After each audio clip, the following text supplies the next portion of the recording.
Hi, it's me യുസ്ന. എന്തൊക്കെയുണ്ട്? പതിവ് പോലെ രാത്രി 12 മണിക്ക് പഠിക്കാനിരിക്കുകയാണ്.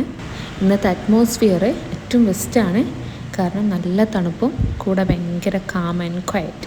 ഇളം ചൂടുവെള്ളമൊക്കെ എടുത്ത് വെച്ച് റെഡി ആയിട്ടുണ്ട്. പലരും കോഫി ട്രൈ ചെയ്യുന്ന കാണാം പഠിക്കാനിരിക്കുമ്പോൾ. ശരിയാണ്, ഉറക്കം വരാതിരിക്കാനും നമ്മളുടെ എനർജി ബൂസ്റ്റായിട്ട് കോഫി ഉപയോഗിക്കാറുണ്ട്. അമിതമായാൽ അതും ഡൈജഷനെ നന്നായി ബാധിക്കുന്ന കാര്യമാണ്. എപ്പോഴും ഉപയോഗിക്കുമ്പോൾ എന്നല്ല, എന്നാലും പതിവാക്കാതിരിക്കുന്നതാണ് നല്ലത്. ഇനി റെഡ് ബോർഡിൽ ഞാൻ എന്താ ചെയ്തു വെച്ചാൽ, നമ്മൾ ഓരോ പാരഗ്രാഫ്, ഓരോ ചാപ്റ്റർ, ഓരോ കണ്ടൻറ്റ് വായിക്കുമ്പോൾ നമ്മളുടെ മനസ്സിൽ കുടുങ്ങിക്കിടക്കുന്ന അല്ലെങ്കിൽ കുടുങ്ങിക്കിടക്കേണ്ട വേർഡ് ഞാൻ ജസ്റ്റ് റാൻഡമായിട്ട് റഫ് ചെയ്തുന്ന പോലെ അവിടെ ചെയ്തു. സോ നമുക്കത് റിവൈൻഡ് ചെയ്യുമ്പോൾ, പഠിച്ച കാര്യം റിവൈൻഡ് ചെയ്യുമ്പോൾ അത്തരം വേർഡ്സുകൾ നമ്മളിങ്ങനെ എടുത്ത് പറയാനാവും ചെയ്യും. എക്സാമിന് എസ് എഴുതുമ്പോൾ വൺ വേർഡ് ക്വസ്റ്റ്യൻസിനൊക്കെ വളരെ യൂസ്ഫുൾ ആവുന്ന കാര്യമാണ്. ഇന്ന് എനിക്ക് പൊളിറ്റിക്സ് കുറച്ച് റെഫർ ചെയ്യാണ്ടായിരുന്നു, അത് ചെയ്തുകൊണ്ടിരിക്കുകയാണ്.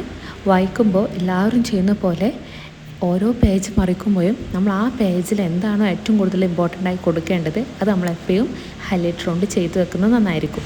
നോട്ട് എഴുതുമ്പോൾ ഭംഗിക്ക് മാത്രമല്ല, നമ്മളുടെ മൈൻഡും കൂടെ നോട്ടിൽ സ്റ്റക്ക് ആവാൻ different pen, highlighter, different style, hand writing എല്ലാം യൂസ് ചെയ്ത് എഴുതാൻ ശ്രമിക്കുക.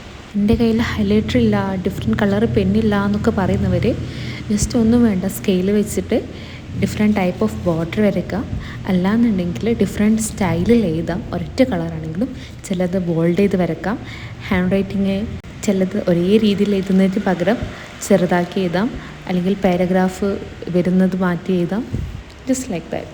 നോട്ട് ഭംഗി കൂട്ടുന്നതിനേക്കാൾ ഉപരി നമുക്ക് എങ്ങനെ എഴുതിയാലാണോ നമുക്ക് മനസ്സിലാവുക, നമുക്ക് വീണ്ടും വീണ്ടും വായിക്കാൻ താല്പര്യം ഉണ്ടാവും എന്ന് മനസ്സിലാക്കിയിട്ട് എഴുതുന്നതാവും ബെറ്റർ. ഹെൽത്ത് പരമായിട്ട് ഇന്ന് ചെറിയ ഇഷ്യൂ ഒക്കെ ഉണ്ടായതുകൊണ്ട് ഒരു ഹാഫ് ആൻ അവർ മാത്രമേ ഞാനിന്ന് സ്റ്റഡി പ്ലാൻ ചെയ്തിട്ടുണ്ടായിരുന്നുള്ളൂ. സോ ഇന്നത്തേത് കംപ്ലീറ്റ് ആയിട്ടുണ്ട്. പിന്നെ അടുത്ത ടിപ്സ് അല്ലെങ്കിൽ അടുത്ത വീഡിയോ ആയിട്ട് വരാം.